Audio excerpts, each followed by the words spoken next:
Welcome, everyone, to another episode of Amplify, where we like to highlight and spotlight movers and shakers and people who I think are fancy.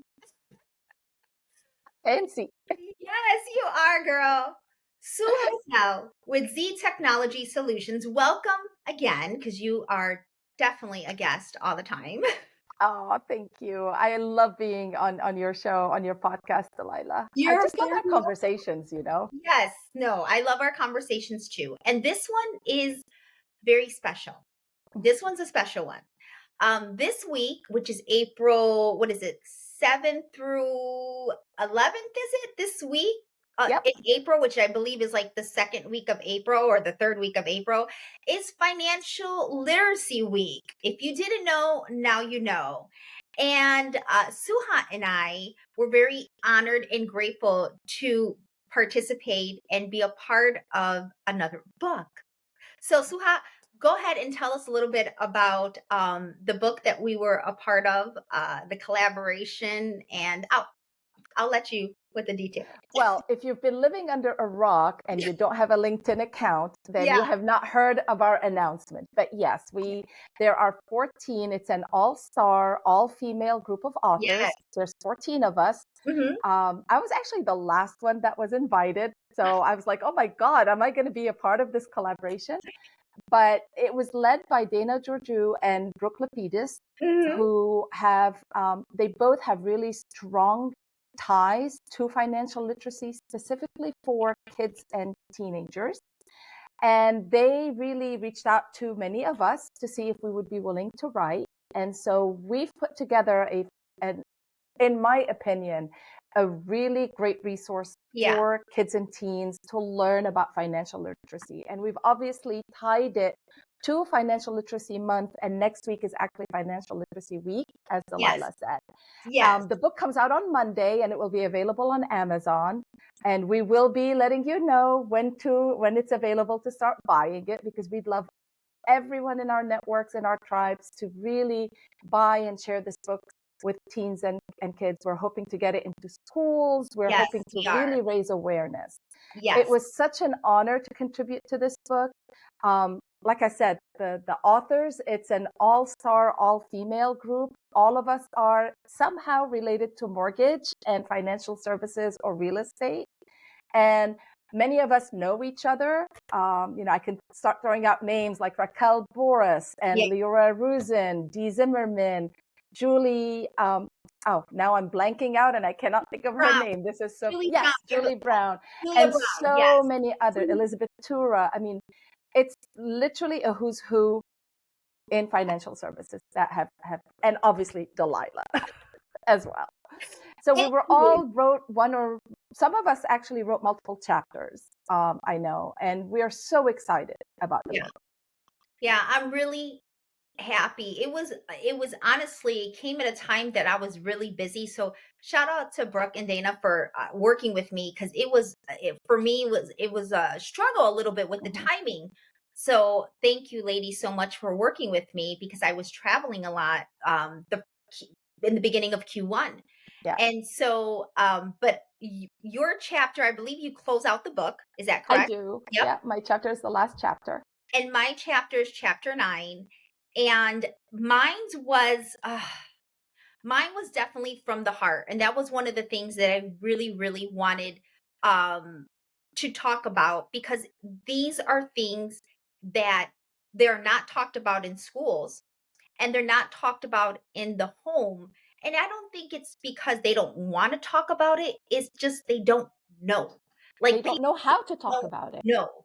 And when you come from certain demographics and environments where homeownership, financial literacy, things as far as having a checking savings are not talked about, you just don't know what you don't know. And so when these kids go into high school, and especially when they go into college, right? Um, they get just bombarded with credit card offers Mhm. and financial aid. And you know that if they are not properly educated and set up, that they can start their financial journey just horribly. And that's what a lot of this book is trying to prevent. And you and I both know that the education piece and getting it in early. I mean, Mhm. Brooke, oh my God, Brooke wrote it was like a book for like oh my God, It like kindergarteners, Yeah, right? For it's like financial literacy A to Z. yes, and I have it. Oh my God, I wish it would have brought out. It's right behind me in this mini bookshelf. And she did a great job. And there's where it should be started at Mhm. kindergarten in first Yeah, grade, right? I absolutely. thought it was she did such a great job. So again, congratulations to the ladies, to all of us who collaborated, because we all brought something to the book. Yeah. I think we all were very, very it was an emotional tie and Hmm. wanting. I mean, when they asked me to join, I jumped because I was one of those teenagers. I mean, as you and others know, I started college at 16. I left Lebanon and came to the US, and I still remember I was a freshman. I didn't have a job, and I walked into the student union, and Yeah. there were all the tables with the credit cards, and and they lure you in, and I signed up for a credit card. Yeah. And, I wasn't prepared. I thought it was free money. I went out and had a great wardrobe. I bought clothes and shoes.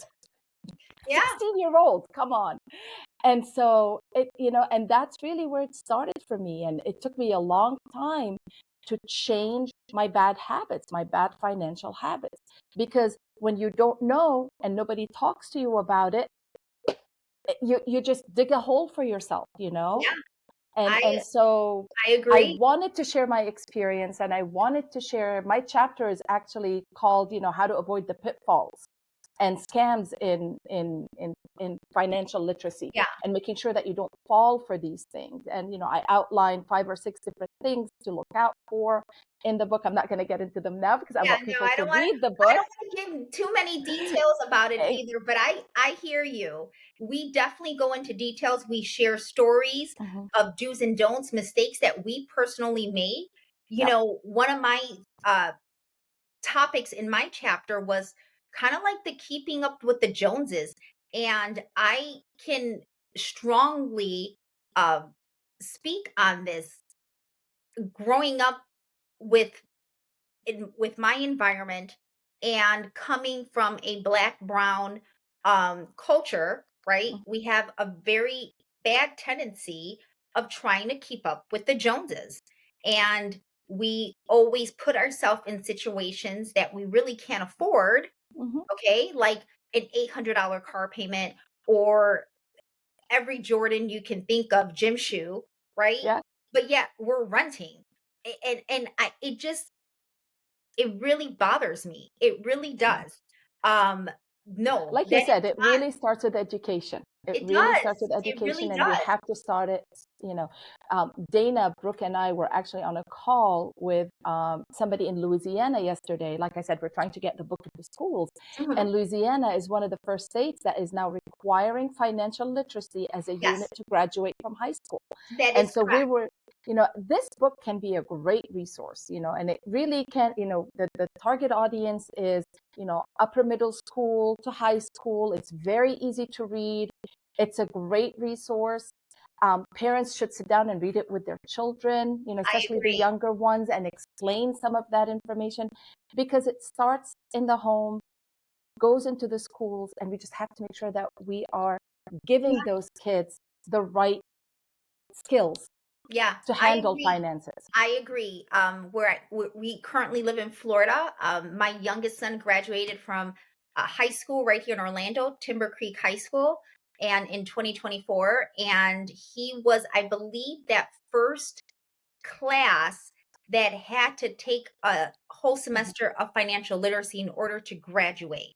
Yeah. So he would come home talking about checking savings. They touched on credit card, home equity, because I remember he came home asking me about those types of questions. And so that has been implemented already here Yeah. in the state of Florida. And so I will be purchasing these books and donating them to Mhm. Mateo's high school, because I know the importance of educating, especially, financially. So I want these kids to be set up for success. So I'm just so proud of us ladies, all of us. I am too. And now I'm going to shift gears a little bit Okay. because April is also Arab American month, Arab American Heritage Month. As Yes, it many is. of you know, my heritage is Lebanese. So this is something that I will be celebrating. And I know that we are, we're planning some fun things to learn about Arab American heritage. Yes. It's going to include, some of it will include my dad. Bless him. So you guys are Yeah. going to see some of those things. And it's just, I just want to put that out there as that's Thank also you. happening in April as well. Yes. Well, shukran, Suha. There you go. I You love it. guys, thank you so much. And thank you for watching another episode of Amplify, where we highlight and spotlight women, a lot of women, and that are Oh, fans yes. that are really making a difference in our industry and even other industries as well. You guys, thank you always for watching. The details of the book, where to purchase it, and will be all in the comments and in the post. So thank you always for watching. Thank you again, Suha. My pleasure. Bye.